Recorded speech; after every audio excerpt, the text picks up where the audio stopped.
The history of all hitherto existing society is the history of class struggles.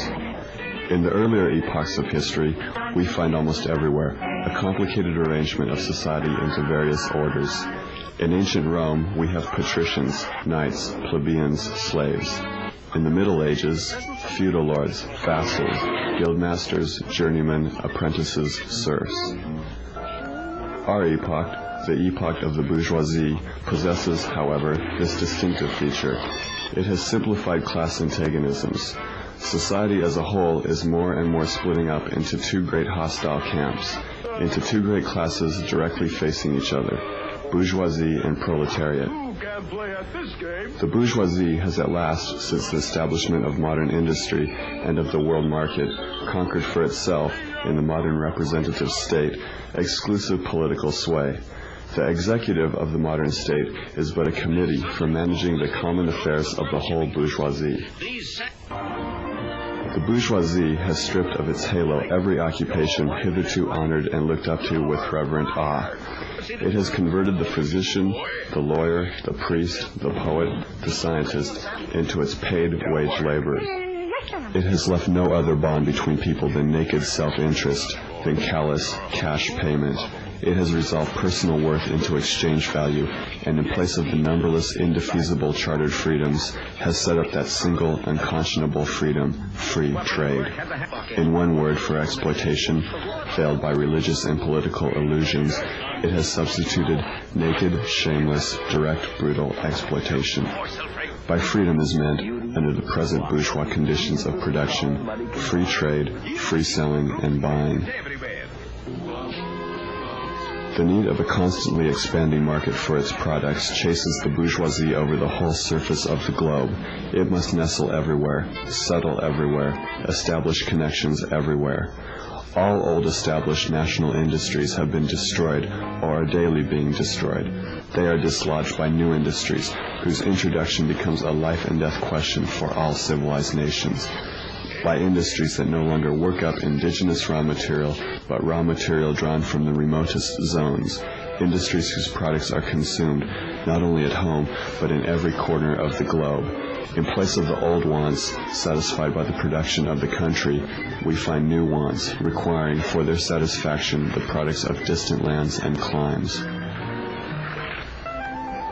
It compels all nations on pain of extinction to adopt the bourgeois mode of production. It compels them to introduce what it calls civilization into their midst, i.e., to become bourgeois themselves. In a word, it creates a world after its own image. It has agglomerated population, centralized the means of production, and has concentrated property in a few hands. Subjection of nature's forces to man, machinery, application of chemistry to industry and agriculture, steam navigation, railways, electric telegraphs, clearing of whole continents for cultivation, canalization of rivers. What earlier century had even a presentiment that such productive forces slumbered in the lap of social labor? Modern bourgeois society, with its relations of production, of exchange, and of property, a society that has conjured up such gigantic means of production and of exchange, is like the sorcerer who is no longer able to control the powers of the netherworld whom he has called up by his spells. In these crises there breaks out an epidemic that in all earlier epochs would have seemed an absurdity, the epidemic of overproduction. And how does the bourgeois get over these crises? On the one hand, by enforced destruction of a mass of productive forces, on the other, by the conquest of new markets, and by the more thorough exploitation of the old ones. The various interests and conditions of life within the ranks of the proletariat are more and more equalized in proportion as machinery obliterates all distinctions of labor and nearly everywhere reduces wages to the same low level. The proletarian movement is a self-conscious, independent movement of the immense majority in the interests of the immense majority. The proletariat, the lowest stratum of our present society, cannot stir, cannot raise itself up without the whole superincumbent strata of official society being sprung up into the air. Now and then the workers are victorious, but only for a time. The real fruit of their battle lies not in the immediate result, but in the ever-expanding union of the workers. This union is furthered by the improved means of communication which are created by modern industry and which place the workers of different localities in contact with one another. We communists have been reproached with the desire of abolishing the right of personally acquiring property as the fruit of one's own labor, which property is alleged to be the groundwork of all personal freedom, activity, and independence. Hard-won, self-acquired, self-earned property? Do you mean the property of the petty artisan and of the small peasant?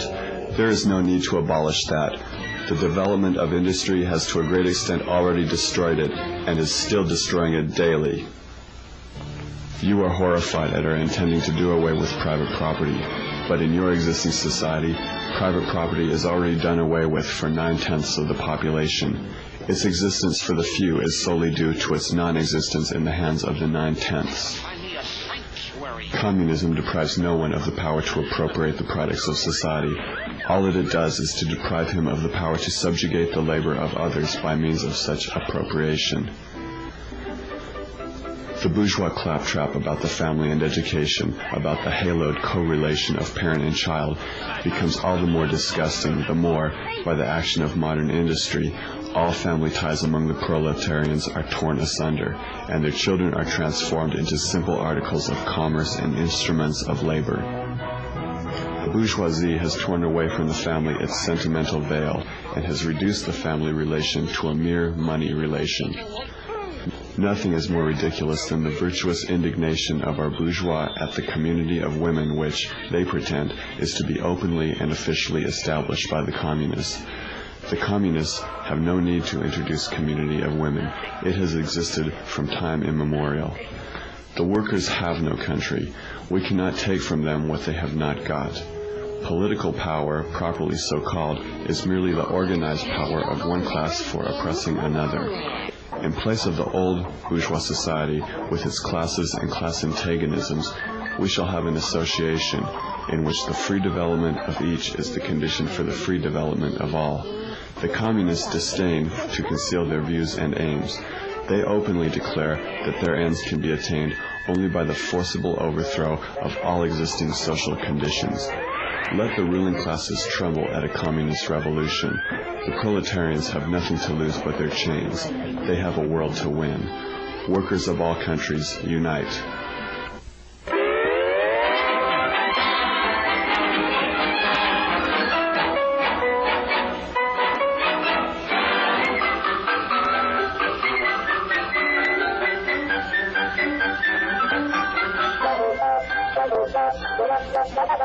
Thank you.